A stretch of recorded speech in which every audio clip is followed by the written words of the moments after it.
Vous avez vu évidemment l'artisanat local, les belles entreprises. Il y a des entrepreneurs locaux qui font un travail également surprenant et d'exception. C'est pour ça que Nathalie Simon s'y est intéressée dans ta découverte, Nat. Oui, et je ne suis pas la seule à m'y être intéressée. Sylvie Le Calvez à la Chalpelle Biche, elle a créé un magazine, un papier trimestriel qui met en avant justement ces entrepreneurs, ces hommes et ces femmes qui ont des idées pour le moins innovantes, parfois surprenantes. Alors on a suivi Lucie qui est journaliste pour ce magazine. Elle est partie à la découverte de ces pépites de la région. Vous allez être vraiment étonnés. Dans l'Orne, l'agriculture représente un secteur essentiel de l'emploi. Mais le tissu économique normand regorge de bien d'autres ressources. Il compte une ruche d'entrepreneurs très attachés à la campagne.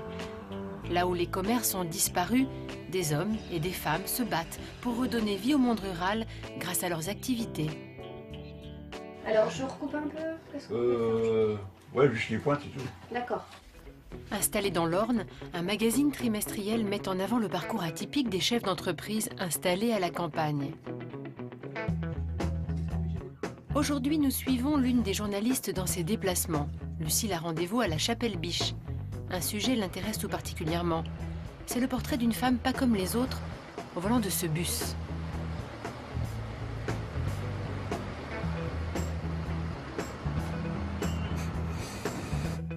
Aussi surprenant soit-il, Angélique Delarchant a transformé ce bus en salon de coiffure. Elle s'est lancée à son compte il y a 1 an et demi. Elle sillonne 8 communes de l'Orne abandonnées par tout commerce.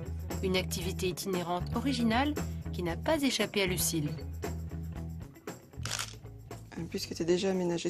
Vous savez ce que c'était comme bus avant? Un bus scolaire ou... Oui, ah oui, d'accord. Il y a le côté un peu original et innovation. C'est vrai que dans le magazine, on recherche de plus en plus un petit peu ce genre d'initiative où les gens inventent. Il n'y a pas de modèle tout fait quand on s'installe. Il y a des tas d'innovations possibles. Donc c'est un petit peu ça qu'on recherche. Le bus d'Angélique fonctionne comme un salon de coiffure classique. Les gens ont quand même pris l'habitude de prendre des rendez-vous et des gens aussi viennent comme ça au moment qu'ils ont désiré. Et si c'est possible, voilà, ils peuvent bénéficier des services sauf si je suis occupée. Retour à la rédaction, Lucille est déjà dans l'écriture de son papier. Son angle d'attaque est déjà tout trouvé. Ce que j'aime bien aussi, c'est la liberté qu'elle s'est donnée en s'installant comme ça. Voilà, elle bouge, elle fixe ses rendez-vous comme elle le souhaite.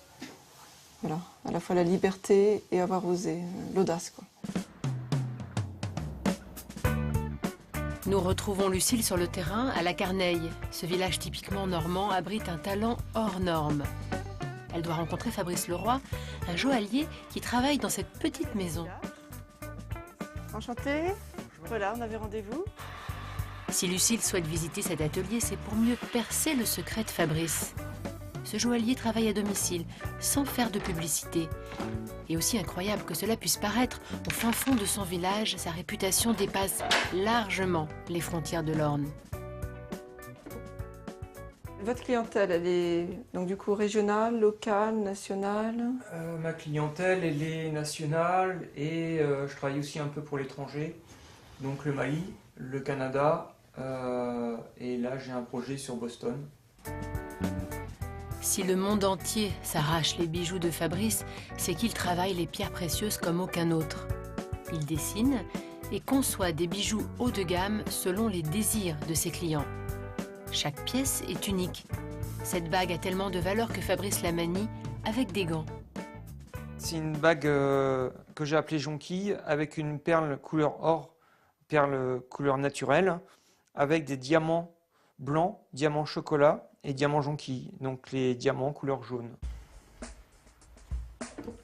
Fabrice et Angélique sont l'exemple qu'à la campagne, tout est possible.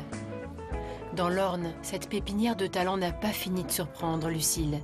Des rencontres hors du commun qui feront sûrement la une de son magazine. C'est vrai que ce sont de réelles pépites. Moi, ce reportage Il m'a beaucoup touchée parce que ces hommes et ces femmes, ils ont su rebondir en quelque sorte face à la crise et leur modèle économique, il est réellement adapté au territoire, à ce macro-territoire. Et je sais que ça t'a touché toi aussi, Nathalie. Et oui, tu fais bien d'en parler de l'artisanat à travers ce magazine parce qu'il est important de rappeler que partout où on va en France, c'est ce que je fais dans le Made in France, on a des artisans d'exception et la France ne manque pas de talent. Et voilà, donc c'est bien de voir ce joaillier par exemple qui exporte partout dans le monde. Donc on n'a pas besoin d'être à Paris pour exporter son talent. Voilà, c'est ce qu'on fait chaque semaine. C'est ce que fait Patricia, regardez, qui travaille devant nous, la dentelière, tout au long de l'émission, et qui poursuit son ouvrage. Et la France qui innove, c'est la France de demain. Donc on en a besoin également. Donc c'est vraiment bien. Et puis c'est toujours étonnant de se dire, tu parlais de Fabrice, ce joaillier, qui est quand même dans un village microscopique, qui travaille comme personne de réels, vrais bijoux, puisqu'il est à Lacarneille, il y a 600 habitants à Lacarneille. Il a été reconnu un des meilleurs entrepreneurs 2012. Ces bijoux, on l'a dit, s'arrachent dans le monde entier. C'est une façon pour lui aussi de mettre en valeur son village, parce que ça doit être une vraie fierté pour ce village d'avoir cet artisan aux mains d'or en quelque sorte.